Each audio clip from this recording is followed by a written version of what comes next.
Welcome to fluent learning. और आज की वीडियो में हम कंटिन्यू करेंगे क्लास 6 सिविक्स या पॉलिटिकल साइंस के बुक का चैप्टर नंबर 1 अंडरस्टैंडिंग डाइवर्सिटी। उसमें हम मेकिंग फ्रेंड्स वाले टॉपिक से कंटिन्यू करेंगे। उसको हमने थोड़ा सा पढ़ लिया था एंड ये है इस चैप्टर का पार्ट नंबर 2। इसका पार्ट 1 मैंने चैनल पर ऑलरेडी अपलोड कर दिया, वो जाके देख सकते हैं। उसकी प्लेलिस्ट भी बनी हुई है। तो चलिए हम कंटिन्यू करते हैं। The next day he was there again, यानी कि हमने पढ़ा था कि जो ये स्टोरी है ये एक लड़का जो है अपनी स्टोरी बता रहा है। स्टोरी में जो ये पर्सन है जिसने साइकिल ली हुई है ये है नरेटर, ठीक है। यानी कि ये स्टोरी बता रहे हैं, ये है नरेटर। तो जहाँ पे भी आई वर्ड आ जाएगा यानी कि ये जो कि साइकिल लेके जा रहे होते हैं उधर से उनका वो अपना बता रहे हैं कि उनके साथ क्या होता है, ठीक है। तो आई जहाँ पे भी आ जाएगा यानी कि इसको इनको इंडिकेट कर रहे हैं। एंड ये एक लड़का जो कि अखबार बेचता था जनपद क्रॉसिंग पर। तो इनकी मुलाकात जनपद क्रॉसिंग पर ही हुई थी। ये जो नरेटर वहाँ से जनपद क्रॉसिंग से रोज़ जाते थे एंड उनके पीछे पीछे जो अखबार न्यूज़पेपर वाला लड़का था उनके पीछे पीछे इंग्लिश का न्यूज़पेपर जो था लेके इनके पीछे पीछे भागता था कि अखबार ले लो, ठीक है। फिर बाद में उसको जाके पता चलता है, एक बार उसने उससे मांग लिया कि लाओ मेरे को न्यूज़पेपर दे दो। तो फिर उसने उससे इंग्लिश का नहीं बल्कि हिंदी का न्यूज़पेपर मांगा। वो इसके पीछे इंग्लिश का न्यूज़पेपर लेके घूमता था क्योंकि उसको लगता था कि मतलब उसको फेस से देख के लगता था कि इंग्लिश बोलने वाला लड़का है, तो उसके पीछे इंग्लिश का न्यूज़पेपर लेके चलता था। पर बाद में उसको पता चलता है कि ये हिंदी भी पढ़ता है, ठीक है। फिर वो उसको बताता है कि हिंदी एक ऐसा सब्जेक्ट है जो कि नरेटर उसको बताता है कि हिंदी एक ऐसा सब्जेक्ट है जो कि मैंने अपने स्कूल में पढ़ता हूँ, ठीक है, स्कूल में पढ़ा है। तो ये पूछता है कि सब्जेक्ट क्या होता है। जो न्यूज़पेपर लड़का है वो पूछता है सब्जेक्ट क्या होता है, क्योंकि ये गरीब है, ये कभी स्कूल नहीं गया था। तो पूछता है सब्जेक्ट क्या होता है। तो फिर यही फिर लाइट चेंज हो जाती है, यानी कि लाइट क्या, ट्रैफिक लाइट चेंज हो जाती है। तो रोड पे ऑब्वियसली वो खड़े हैं, तो रोड पे जब ट्रैफिक लाइट का कलर चेंज होगा, जब रेड से ग्रीन होगी तो उनको तो जाना ही पड़ता है ना। तो लाइट चेंज हुई तो उसको जाना पड़ा, वो सब्जेक्ट बता नहीं पाई कि क्या होता है। तो अगले दिन वो वहाँ पे फिर से था, अखबार वाला न्यूज़पेपर वाला लड़का। वो नरेटर की ओर स्माइल कर रहा था और उसके हाथ में अब एक हिंदी का न्यूज़पेपर था क्योंकि उसको पता चल गया था कि वो हिंदी में पढ़ता है। भैया, उसने बोला, आपका अखबार। अब ये बताइए ये सब्जेक्ट क्या चीज़ है, न्यूज़पेपर वाले लड़के ने बोला, ठीक है। और ये जो इंग्लिश वर्ड सब्जेक्ट था वो उसने गलत प्रोनाउंस किया, यानी कि वो कभी स्कूल नहीं गया था तो ऑब्वियसली वो उसको सब्जेक्ट वर्ड एक इंग्लिश वर्ड है तो वो उसको अच्छी तरीके से प्रोनाउंस नहीं कर पाया। एंड जब आप एक इंग्लिश वर्ड को या फिर किसी भी लैंग्वेज के वर्ड को अलग गलत तरीके से प्रोनाउंस करते हो तो उसका मीनिंग कभी ना कभी चेंज हो जाता है, ठीक है। कभी कभी उस वर्ड का मीनिंग ही चेंज हो जाता है। तो ऐसे जब उसने सब्जेक्ट जो वर्ड है उसको गलत प्रोनाउंस किया तो उसका कुछ और मीनिंग निकला, to be ruled by someone else, ठीक है। ये इसका मीनिंग निकला था जो उसने गलत प्रोनाउंस किया। Oh it's just something to study, यानी कि फिर जो नरेटर है वो उसको बताते हैं कि ये बस एक चीज़ है जिसको पढ़ा जाता है, ठीक है। आई सेड, उन्होंने बोला। And then because the red light have come on, and फिर जब रेड लाइट आ गई थी तो उनके पास टाइम ही टाइम था बात करने को, यानी कि इतना भी टाइम नहीं पर उनके पास टाइम बच गया था, बात कर सकते थे क्योंकि रेड लाइट पर उनको स्टॉप होना था। तो जब स्टॉप हो गई रेड लाइट तो रेड लाइट से ग्रीन लाइट होने में टाइम होगा, तो उस टाइम में वो लोग बात कर सकते थे। तो जब रेड लाइट आ गई थी तो नरेटर ने उनसे अखबार वाले लड़के से पूछा कि क्या तुम कभी स्कूल गए हो, have you ever been to school. तो उसने बोला नेवर, यानी कि मैं कभी स्कूल नहीं गया, उसने आंसर दिया। I did proudly, I began working when I was so high, he measured himself against my cycle seat. First my mother used to come with me but I can do it all alone, यानी कि फिर वो कहता है कि मतलब उसकी cycle की सीट से मेज़र करते हुए अपनी हाइट, वो जो न्यूज़पेपर वाला पर्सन था, जो न्यूज़पेपर वाला बच्चा था, वो जो नरेटर है उसकी जो साइकिल सीट थी उससे अपनी हाइट को मेज़र करते हुए कहता है कि प्राउडली कहता है, यानी कि बहुत प्राउडली कहता है कि आई बिगेन वर्किंग, यानी कि मैं जब इतनी हाइट का था, जब उसने उसकी साइकिल सीट से ऐसे, जब आप भी किसी चीज़ से अपनी हाइट मेज़र करने लगते हो तो वैसे उसने भी उसकी साइकिल सीट से नरेटर की साइकिल सीट से अपनी हाइट मेज़र करते हुए कहा कि जब मैं इतना छोटा था तब से ही मैंने काम करना शुरू कर दिया था न्यूज़पेपर का। उसने बहुत प्राउडली बोला। फिर उसने बोला कि पहले तो मेरी मम्मी भी मेरे साथ आया करती थी न्यूज़पेपर बेचने, पर अब मैं ये सारा काम खुद ही अकेले कर सकता हूँ। तो फिर वो जो नरेटर हैं वो उससे पूछते हैं कि अब तुम्हारी मदर कहाँ है। तो but then the lights change, पर फिर लाइट जो है वो रेड लाइट चल रही थी जब वो लोग बातें कर रहे थे, फिर ग्रीन लाइट हो गई तो उसको जाना पड़ा नरेटर को। पर उसने पीछे से उस न्यूज़पेपर वाले बच्चे को चिल्लाते हुए सुना। वो कह रहा था कि वो मेरठ में है किसके विद, यानी कि वो कहता है कि वो मेरठ में है उनके साथ। अब वो किनके साथ, वो उसको सुनाई नहीं दिया, ठीक है। माई name is Sameer he said the next day, यानी कि फिर वो जब नेक्स्ट दिन मिले, क्योंकि तब ग्रीन लाइट हो गई थी तो उसको जाना पड़ा था, पर उसने उसको पीछे से चीखते हुए सुना था न्यूज़पेपर वाले बच्चे को कि उसकी मदर जो है वो मेरठ में। जब उसने पूछा था कि तुम्हारी मदर कहाँ है, पर किसके साथ, वो उसको सुनाई नहीं दिया था।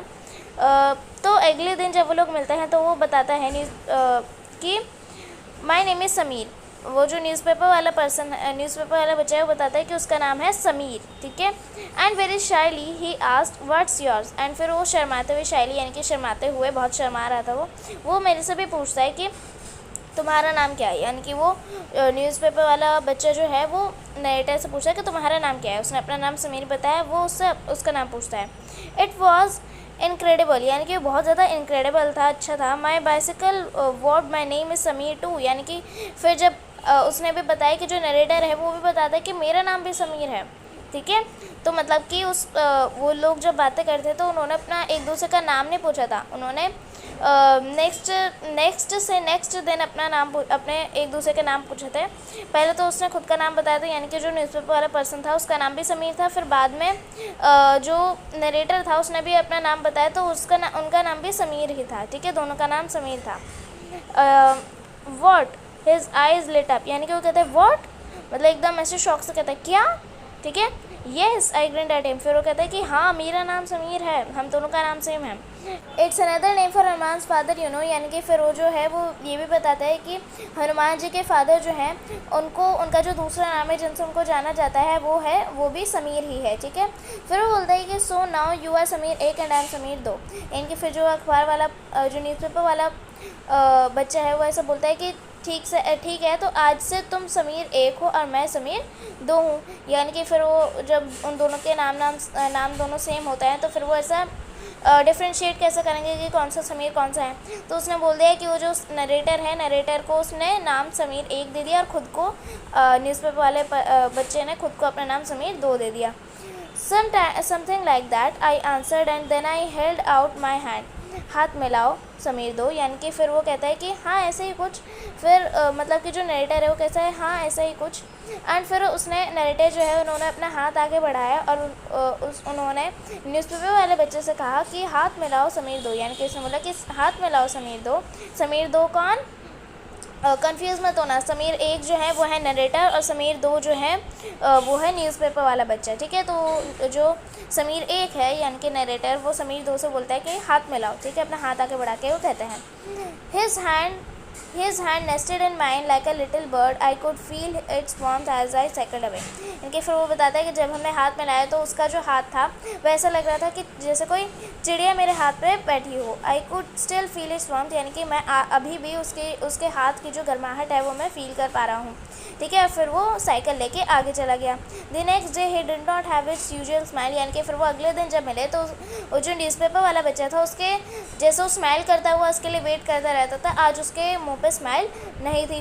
There is trouble in Meerut, he said, यानी कि जैसे उसने बताया था कि उसके जो मदर है वो मेरठ में है, तो अभी फिर वो क्या बोलता है कि प्रॉब्लम है कुछ मेरठ में, यानी कि जो समीर दो है यानी कि जो न्यूज़पेपर वाला पर्सन है जो बच्चा है वो बोलता है कि मेरठ में ट्रबल है, यानी कि एक बहुत बड़ी प्रॉब्लम आ गई है मेरठ में, और उसके मदर जो है वो भी मेरठ में ही है, ठीक है। तो इसलिए वो सैड था, दुखी था, और उसके मुंह पे कोई स्माइल नहीं थी। Many people are being killed there in the riots, I looked at the headlines, यानी कि फिर वो न्यूज़पेपर उसके हाथ में थे, ठीक है, वो न्यूज़पेपर बांटता है तो उसके हाथ में न्यूज़पेपर्स थे। वो बताता है समीर दो जो है वो समीर एक को बताता है कि many people are being killed, यानी कि बहुत से जो लोग हैं उसमें मतलब मेरठ में क्या है, दंगे हो रहे हैं। रॉइट्स का मतलब दंगे हो रहे हैं मेरठ में, और बहुत से लोग जो हैं वो मर रहे हैं मेरठ में, और उसके जो मदर है वो भी मेरठ में है, इसलिए क्या है वो बहुत टेंशन में है कि कहीं उसके मदर को कुछ ना हो जाए, ठीक है। एंड फिर वो हेडलाइंस को देखता है, जो समीर एक है जो नरेटर है वो हेडलाइंस को देखते हैं। वो हेडलाइंस में क्या पढ़ते हैं, कम्युनल राइट्स, यानी कि दंगे के बारे में ही, मेरठ में जो दंगे हो रहे हैं उनके बारे में हेडलाइंस लिखी हुई थी न्यूज़पेपर में। बट समीर आई बिगेन, फिर जो नरेटर है उन्होंने बोलना शुरू किया, पर समीर आई एम अ मुस्लिम समीर, यानी कि फिर वो बताता है मतलब वो जो नरेटर है वो बोलते हैं कि बट समीर, वो बोलना शुरू करते हैं समीर को। फिर वो जो न्यूज़पेपर वाला पर्सन है वो समीर 2 है, तो समीर 2 बोलता है मैं एक मुस्लिम समीर हूँ, यानी कि वो बोलता है कि मैं एक मुस्लिम हूँ। ठीक है, वो जो समीर 2 था जो कि न्यूज़पेपर बांटता था जनपद क्रॉसिंग में, वो बताता है कि वो एक मुस्लिम है। ठीक है, he said in answer and all my people are in Meerut. फिर वो बोलता है कि मेरठ में मेरे जितने भी रिलेटिव हैं, मेरे जितने भी लोग हैं वो सारे के सारे मेरठ में ही हैं, एंड अभी मेरठ में ही दंगे हो रहे हैं, तो मुझे बहुत टेंशन है। ऑब्वियसली उसको बहुत टेंशन होगी कि कहीं उसके जो जानने वाले हैं, उसके जो रिलेटिव हैं, उसके जो खुद की मदर हैं, उनको कुछ ना हो जाए। His eyes filled with tears, यानी कि वो जब वो बताता है ये सारे कि मैं एक मुस्लिम समीर हूँ, मेरा नाम समीर है, मैं एक मुस्लिम हूँ और मेरे जो सारे रिलेटिव हैं वो मेरठ में हैं और दंगे हो रहे हैं मेरठ में, तो उसकी जो आँखें थी वो टीयर्स से भर जाती है, यानी कि उसकी आंखों में आंसू हो जाते हैं, आंसुओं से भर जाती है। I touch his shoulder, and कि फिर जो नरेटर है समीर 1, उन्होंने न्यूज़पेपर वाले बच्चे को समीर 2 के शोल्डर पे अपना हाथ रखा। ठीक है, उसके कंधे पे अपना हाथ रखा। I would not look up, यानी कि उन्होंने ऊपर नहीं देखा, वो ज़मीन को ही देखते रहे। Narrator, he was not at the crossing the next the day after, यानी कि अगले दिन जब वो जनपद क्रॉसिंग से गुजरा तो वहाँ पे जो न्यूज़पेपर वाला बच्चा था वो नहीं था। समीर 1 जब मतलब वो रोज़ रोज़ जनपद क्रॉसिंग से गुजरते थे, पर जब वो अगले दिन जब ये सारी चीज़ें हुई थी तो अगले दिन जब वो उधर जनपद क्रॉसिंग से रोड क्रॉस कर रहे थे, मतलब जब रोड से वो जा रहे थे, तब वहाँ पे वो न्यूज़पेपर वाला जो बच्चा था समीर 2, वो वहाँ पे उनको नहीं दिखा अगले दिन।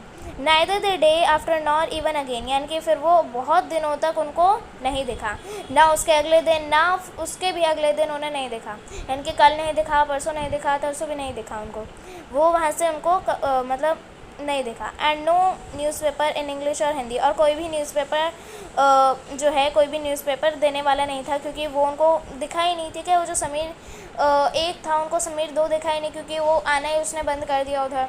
ठीक है, कोई भी न्यूज़पेपर नहीं था, ना ही इंग्लिश का था, ना ही हिंदी का था। Can tell me where my Sameer 2 has gone, यानी कि वो बताते हैं कि कोई भी न्यूज़पेपर चाहे वो इंग्लिश में हो या फिर हिंदी में हो, मुझे ये नहीं बता सकता कि मेरा समीर 2 जो है वो कहाँ गया। ठीक है, नेक्स्ट हम पढ़ते हैं while Sameer 1 is more familiar with English, यानी कि फिर वो नीचे जो है स्टोरी फिनिश हो चुकी है यहीं पर। फिर यहाँ पे आपको बुक में फिर आप वापस आ जाओ तो इधर लिखा है while Sameer 1 is more familiar with English, यानी कि जब आपने स्टोरी पढ़ी तो जो समीर 1 था, यानी कि जो नरेटर थे, वो उनको इंग्लिश से वो ज़्यादा फेमिलियर थे। ठीक है, मतलब इंग्लिश से उनकी ज़्यादा वो इंग्लिश लैंग्वेज में ज़्यादा फ्रीक्वेंट थे। समीर 2 स्पीक्स हिंदी, पर जो वहीं दूसरी ओर जो समीर 2 था वो क्या था कि हिंदी बोलता था। ठीक है, समीर 2 यानी कि जो न्यूज़पेपर वाला बच्चा था वो क्या था, उसको इंग्लिश नहीं आती, तो वो हिंदी से ज़्यादा फेमिलियर था। Although they both are more at home in different languages, they still communicate with each other, यानी कि भले ही वो दोनों जो हैं कंफर्ट जोन जो है उनका, यानी कि जो उनके कंफर्ट जोन है, यानी कि कोई हिंदी में किसी का कंफर्ट जोन हिंदी है तो किसी का कंफर्ट जोन इंग्लिश है, यानी कि जो समीर 1 है वो ज़्यादा कंफर्टेबल है इंग्लिश में, पर जो समीर 1 है वो इंग्लिश में ज़्यादा कंफर्टेबल है और समीर 2 जो है वो हिंदी में ज़्यादा कंफर्टेबल है। तो लैंग्वेज में डिफरेंस होने के बावजूद भी वो क्या है, वो स्टिल एक दोनों से बातें कर पा रहे थे, कम्युनिकेट कर पा रहे थे। ठीक है, they made the effort to do so because this was what was important to them, यानी कि उन्होंने ये नहीं देखा कि ये अमीर है, ये गरीब है, मैं इंग्लिश बोलने वाला लड़का हूँ, ये हिंदी बोलने वाला लड़का है, उन्होंने ये सब नहीं देखा, पर तब भी वो लोग क्या है फ्रेंड बने।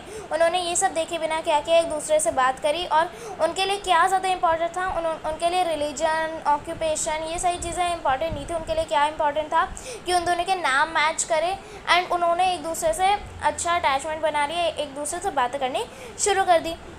Sameer 1 and Sameer 2 also came from different religious and culture background, यानी कि जैसे हमने देखा कि समीर 1 जो था वो हिंदू था, पर समीर 2 जो था वो मुस्लिम था, जैसे कि उसने बताया था। तो समीर 1 और जो समीर 2 थे उनमें रिलीजियस चेंजेस भी थे, यानी कि उनका रिलीजन डिफरेंट था, कल्चर बैकग्राउंड, यानी कि मुस्लिम्स में अलग कल्चर होता है, हिंदुओं में अलग कल्चर होता है, तो रिलीजन और कल्चर का डिफरेंस था। वह समीर 1 इज़ अ हिंदू, या जहाँ पे समीर 1 जो है वो हिंदू था और समीर दो जो था वो एक मुस्लिम था।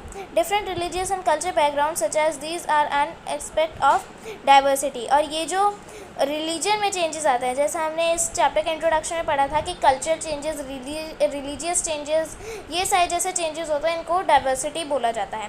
तो इनके जो रिलीजियस चेंजेस थे और जो इनके कल्चरल चेंजेस है, कल्चर बैकग्राउंड यानी कि इनके कल्चर डिफरेंस थे, कल्चर में डिफरेंस था, इसी को हम क्या कहते हैं, डाइवर्सिटी का एक एस्पेक्ट है, यानी कि इसको भी हम डाइवर्सिटी ही कहते हैं।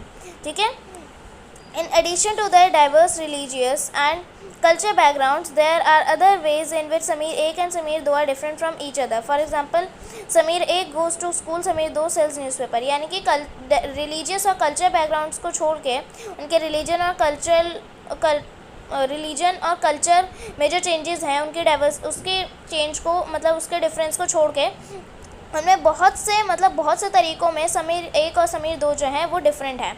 जैसे कि समीर 1 जो है वो स्कूल जाता है, समीर 1 जो है वो स्कूल जाता था, पर जो समीर 2 है वो क्या करता था, स्कूल नहीं जाता था, वो न्यूज़पेपर बेचा करता था क्योंकि उसके पास इतने पैसे नहीं थे स्कूल अफोर्ड करने के। तो ये भी डिफरेंस हो गया, यानी कि रिलीजन और कल्चर में तो डाइवर्सिटी चेंज था, मतलब डिफरेंस था ही, पर क्या था कि उनके उनके उसमें भी था कि वो स्कूल जाता है, वो स्कूल नहीं जाता, वो न्यूज़पेपर सेल करता है, तो उसमें भी उनमें दूसरे वेज़ में भी, दूसरे तरीक़ों में भी वो दोनों समीर 1 और समीर 2 डिफरेंट थे। Sameer 2 did not have the opportunity to attend school, यानी कि जो समीर 2 था उसके पास अपॉर्चुनिटी नहीं थी स्कूल जाने की, यानी कि उसके पास पैसे नहीं थे, ऐसी कंडीशन नहीं थी कि वो स्कूल जा सके।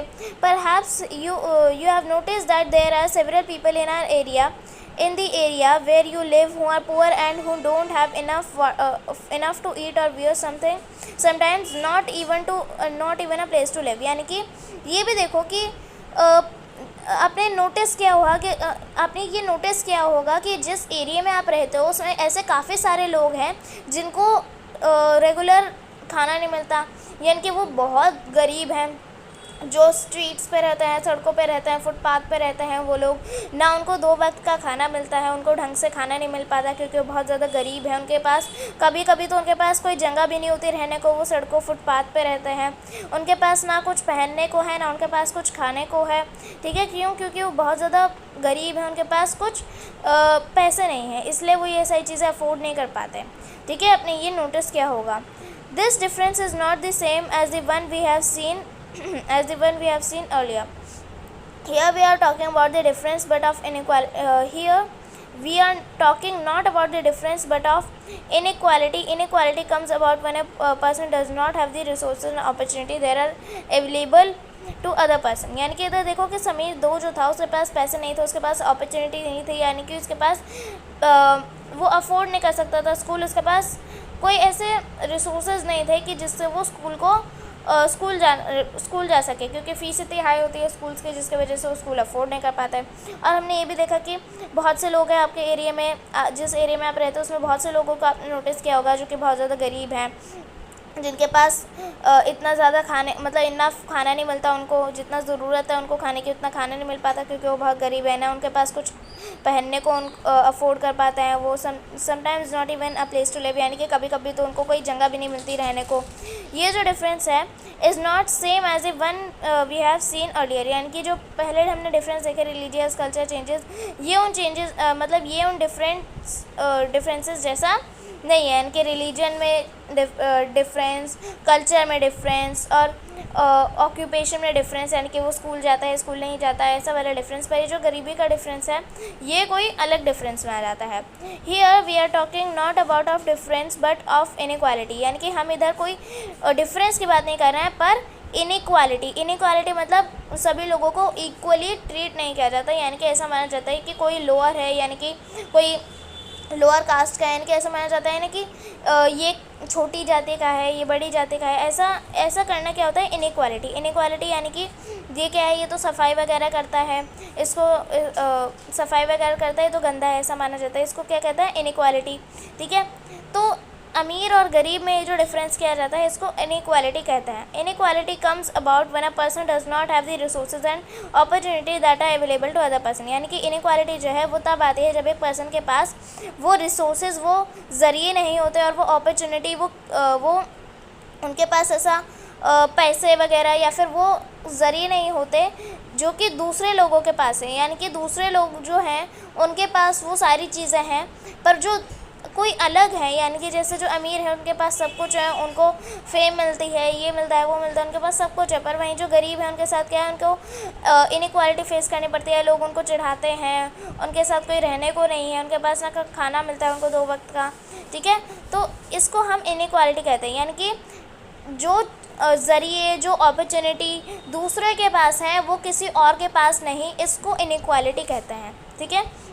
The caste system is another example of inequality. जो कास्ट सिस्टम है वो भी एक एग्जाम्पल है इनइक्वालिटी का। According to this society was divided into different groups depending upon the work that people did and they were suppose to remain in those groups. मतलब इसके हिसाब से जो कास्ट सिस्टम है, कास्ट सिस्टम क्या होता है, जिसमें लोगों को रखा जाता है, जातियों में डिवाइड कर देते हैं। कास्ट सिस्टम के बारे में आप आगे के चैप्टर्स में और आप आगे की क्लास में भी पढ़ोगे, ठीक है।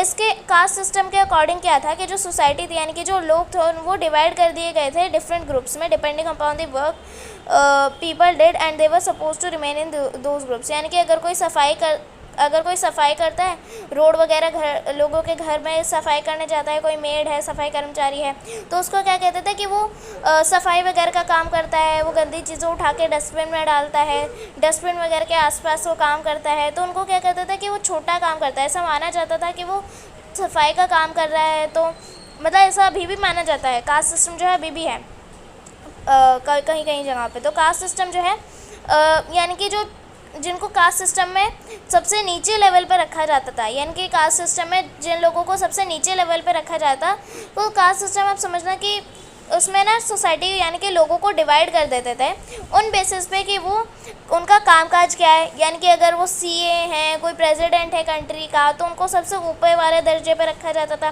पर वहीं कोई और जो दूसरा पर्सन है, कोई ऐसा सफाई करता है, सफाई कर्मचारी है, लोगों के घरों पे जाके काम करता है, तो क्या है, उसको नीचे दर्जे पे रख दिया जाता था। और बीच का जो मतलब वो जो अमीर और गरीब या फिर जिनका कोई अच्छा इतना काम नहीं है और जो ज़्यादा ना पुअर है, ज़्यादा ना अमीर है, उनको बीच के दर्जे में डाल देते, तो इसको कास्ट सिस्टम कहते हैं, ठीक है। कास्ट सिस्टम में क्या था, इंपॉर्टेंट है कास्ट सिस्टम समझना कि कास्ट सिस्टम के अकॉर्डिंग जो लोग थे, सोसाइटी थी, उसको डिवाइड कर दिया जाता था उन बेसिस पे कि लोग जो हैं वो वो क्या काम करते हैं, उनके ऑक्यूपेशन क्या है, उनका प्रोफेशन क्या है, वो किस प्रोफेशन में क्या काम करते हैं वो, एंड उनका जो पीढ़ी दर पीढ़ी, यानी कि अगर कोई सफाई कर्मचारी है तो उसको नीची कास्ट पे रखा गया है, तो उसके जो आगे आने वाले बच्चे हैं उनको भी उसी कास्ट में रहना पड़ेगा एंड वो अपर कास्ट में जो है उनको दर्जा नहीं मिल सकता। सो इफ़ योर पेरेंट्स व पॉटर्स, अगर तो इसका एग्जांपल जो है इधर लिखा गया है कि अगर आपके पेरेंट्स जो हैं वो पॉटर्स हैं, यानी कि अगर आपके जो पेरेंट्स हैं वो मटके बनाने वाले हैं, पॉटर्स हैं, you would only become a Potter. तो आप क्या है कि आप भी एक मटका बनाने वाले ही बनोगे, ठीक है। आप कोई बड़े दर्जे पे नौकरी नहीं ले सकते। अगर आपके पेरेंट्स जो हैं वो पॉटर्स थे तो आपको भी पॉटर ही बनना पड़ेगा और कुछ आप नहीं बन सकते, ठीक है। तो कास्ट सिस्टम जो है, अभी इस वीडियो में हम यहीं तक पढ़ेंगे। तो कास्ट सिस्टम जो है, मैं आपको दोबारा से समझा देती हूँ। कास्ट सिस्टम में लोगों को, सोसाइटी को डिवाइड कर दिया गया है उन बेसिस पे कि उनका कामकाज क्या है, उनकी ऑक्यूपेशन क्या है, उनके प्रोफेशन क्या है। अगर कोई सीए है, प्रेसिडेंट है, तो क्या है कि उसको ऊपर के दर्जे पे रखा जाता है कास्ट सिस्टम में।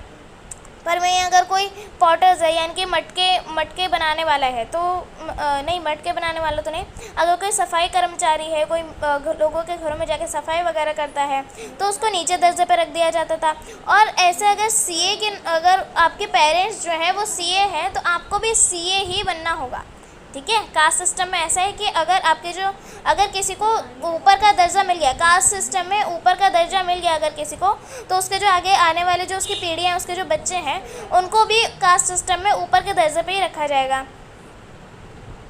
यानी कि जो अमीर लोग होते थे, जैसे कि सीए वगैरह, जैसे मैंने आपको बताया, तो अगर कोई पर्सन जो है वो अपर दर्जे में, अगर उसको कास्ट सिस्टम में अपर दर्जा मिल जाता है, ऊपर का दर्जा मिल जाता है कास्ट सिस्टम में, तो उसके जो आगे आने वाली पीढ़ियाँ हैं वो भी क्या है, उनको भी कास्ट सिस्टम में ऊपर का दर्जा ही मिलेगा सबसे। पर वहीं अगर कोई दूसरी ओर नीचे दर्जे पे आता है कास्ट सिस्टम में, तो उसके जो आगे आने वाली पीढ़ी है उनको भी नीचे दर्जे पे ही रहना होगा। वो कोई दूसरी नौकरी लेके ऊपर के दर्जे पे नहीं जा सकते। क्योंकि कास्ट सिस्टम में क्या होता है कि कोई गरीब है तो गरीब जो है उसको लोअर कास्ट में रखा जाता है, पर अगर कोई अमीर है यानी कि उसकी अच्छी नौकरी है तो उसको दूसरे ऊपर की कास्ट में ऊपर का दर्जा मिल जाता है। पर वहीं अगर आप सोच रहे हो कि अगर कोई गरीब जो है वो अच्छी नौकरी लेके अमीर बन जाए तो उसको कास्ट सिस्टम में ऊपर का दर्जा मिल जाएगा, पर ऐसा नहीं है। कास्ट सिस्टम के अकॉर्डिंग क्या है कि अगर आपके पेरेंट्स जो हैं, फॉर एग्जांपल अगर आपके पेरेंट्स जो हैं वो मटके बनाने वाले हैं, पॉटर्स हैं, तो आप भी एक पॉटर ही बन सकते हो, आप कोई दूसरी नौकरी नहीं ले सकते हो। ठीक है, तो आपको उसी कास्ट में हमेशा के लिए रहना पड़ेगा। तो हमने यहाँ पे पढ़ लिया है कास्ट सिस्टम तक। अब ये जो नेक्स्ट बचा हुआ पोर्शन है, लंबा चैप्टर है, थोड़ा लेंथी चैप्टर है, पर कोई नहीं, कंप्लीट हो जाएगा। अगर आपको एक्सप्लेनेशन अच्छी लगी हो तो प्लीज़ लाइक करिए एंड चैनल को सब्सक्राइब करिए। इसका पार्ट 1 भी देख लीजिए। Thank you.